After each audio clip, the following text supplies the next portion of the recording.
जी ये जो हिस्ट्री के मुतालिक ज़ाहिर हम डिस्कशन कर भी रहे हैं, और ज़ाहिर है लोगों को ज़रा थोड़ा सा हिस्ट्री के मुताबिक पढ़ना चाहिए भी। और मेरा बड़ा पसंदीदा सब्जेक्ट भी है हिस्ट्री।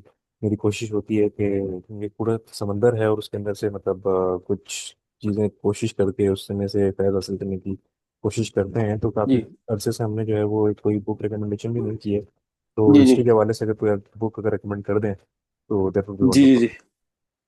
जी जी बुक रिव्यू के हवाले से हमने काफी अरसे से नहीं की थी। हालांकि काफी बुक्स हैं अभी पाइपलाइन में जो हमें करनी है रिव्यूज की, लेकिन एक एक करके हम करते हैं। तो आज की जो बुक हम करवा रहे हैं वो ये है, ये हार्ड कॉपी में पड़ी, the lesson of history. Lessons of history publish हुई थी 1968 में, और इसके ऑथर हैं विल एंड एरियल डोरेंट।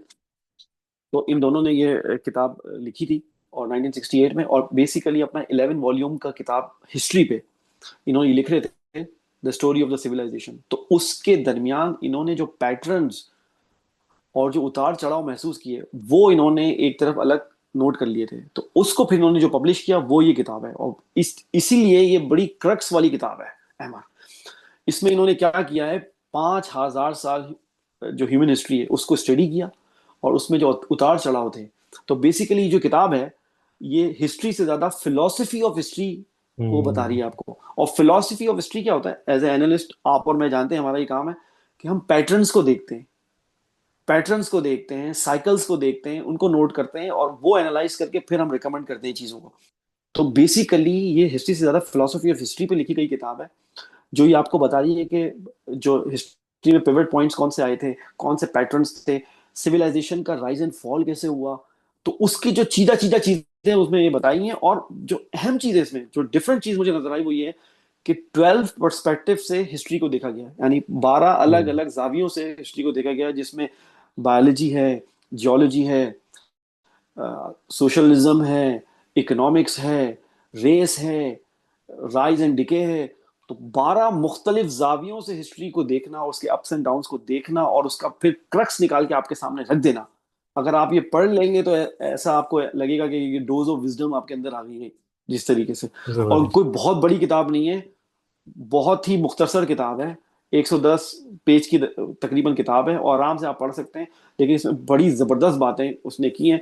और जो उसका जो फाइनल जो कंक्लूजन है वो मैं इसको कोट ज़रूर करूंगा, और मैं कोट अनकोट ही बताऊंगा आपको बिल्कुल, ताकि अल्फाज भी इधर उधर ना हो। वो ये कहते हैं आखिरी में, जो क्रक्स है इसका, द ओनली, वो कहते हैं the only real revolution is in the enlightenment of the mind. समझ आ रहा है आपको? हम्म। ये जो अवेयरनेस है इंसान की, ये फाइनल अल्टीमेट रेवोल्यूशन है। और हम ऐसे नहीं इसके पीछे पड़े हुए हैं। Enlightenment of the mind and the improvement of character. वो कह रहा है इंसान का करेक्टर को इम्प्रूव करना और इनलाइटमेंट ऑफ द माइंड, ये अल्टीमेट गोल्स हैं इंसान के। और 5,000 साल ह्यूमन हिस्ट्री को स्टडी करके ही लिख रहे हैं आखिर में। और वो कह रहे हैं द ओनली रियल इमेंसिपेशन, यानी जो आज़ादी है वो इंडिविजुअल है। And the only real revolutionist, जो रेवोल्यूशन लेके आते हैं वो कौन है, वो दो लोग हैं बस, philosophers and saint, hmm. Inverted commas close. जो फाइनल जो रेवोल्यूशनिस्ट हैं वो दो ही हैं बंदे, फिलोसफर्स और सेंट। बाकी सब जो आप बात कर रहे हैं, पॉलिटिशियन ये वो हैं, उनसे नीचे हैं सब। तो इंसान के दिमाग की इनलाइटनमेंट और करेक्टर यानी किरदार साजी, ये अल्टीमेट गोल है ह्यूमैनिटी के। और जो रियल रेवोल्यूशन लाने वाले हैं, इनकलाब लाने वाले इनकलाबी लोग हैं, वो दो हैं, फलसफी और सेंट, यानी जिनको आप बुजुर्ग बोलते हो या औलिया अल्लाह बोलते हो। बाकी, और ये 5,000 साल की हिस्ट्री को स्टडी करने के बाद कंक्लूजन है ये, जो हम हमको क्रक्स करके आपको दे रहे हैं। और लेनिन कहता है, लेनिन आपको पता है जो रशियन रेवोल्यूशन में, वो कहता है कभी कभार ऐसा होता है हिस्ट्री में कि डेकेड्स में कुछ नहीं होता, दिहाइयों में कुछ नहीं होता, और कभी कभी हफ्तों में वो कुछ हो जाता है जो दिहाइयों में नहीं हो रहा होता। तो याद रखिएगा बात। और हिस्ट्री की एक और बात जो इसमें मुझे बहुत अच्छी लगी इस किताब को पढ़ने के बाद, उन्होंने कहा है कि एनिमल्स तो डायरेक्ट एनिमल्स को खा जाते हैं, कोई वो बीच में लाइन नहीं रखते, जाते हैं जिसको चाहते हैं खा। इंसान कानून बना के दूसरे इंसान को ट्रैप करता है। और अब फौरन आपके दिमाग में बत्ती जल गई होगी, 26वीं तरमीम, 27वीं तरमीम आ बिल्कुल है। गई, आ गई।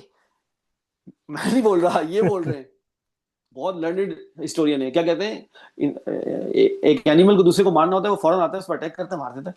लेकिन इंसान दूसरे पर अटैक कैसे करता है, कानून साजियां कर करके। ताहयात कानून साजिश।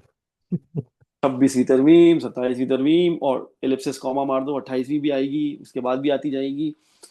तो समझ रहे हो। और हिस्ट्री का एक और मसला है, वो अपने आप को रिपीट करती है, हिस्ट्री रिपीट्स इटसेल्फ। और कार्ल मार्क्स के मुताबिक पहले वो अपने आप को ट्रेजेडी के तौर पे रिपीट करती है, और दूसरी दफा फार्स के तौर पे, तंजिया, अपने आप को हम्म। रिपीट करती है। समझ रहे हो। तो हिस्ट्री अगर आप नहीं पढ़ेंगे तो आपको पता ही नहीं लगेगा कि प्रेजेंट में क्या हो रहा है। और जैसे मैंने कहा आपको, फिलोसफी ऑफ हिस्ट्री का मतलब ये है अहमद, कि प्रेजेंट को समझना पास्ट के कॉन्टेक्स्ट में। अगर आपने ये कर लिया तो आप कंफ्यूजन में नहीं रहेंगे, आपको पता होगा कि अभी क्या हो रहा है। और आपके इर्द गिर्द और मेरे इर्द गिर्द अक्सर लोग इसी बात में कंफ्यूज हैं, बेचारों को पता ही नहीं है हो क्या रहा है, क्योंकि उनको यही नहीं पता कि वो किस कॉन्टेक्स्ट में ये हो रहा है। और जब तक वो पढ़ेंगे नहीं तो उनको समझ में नहीं आएगा।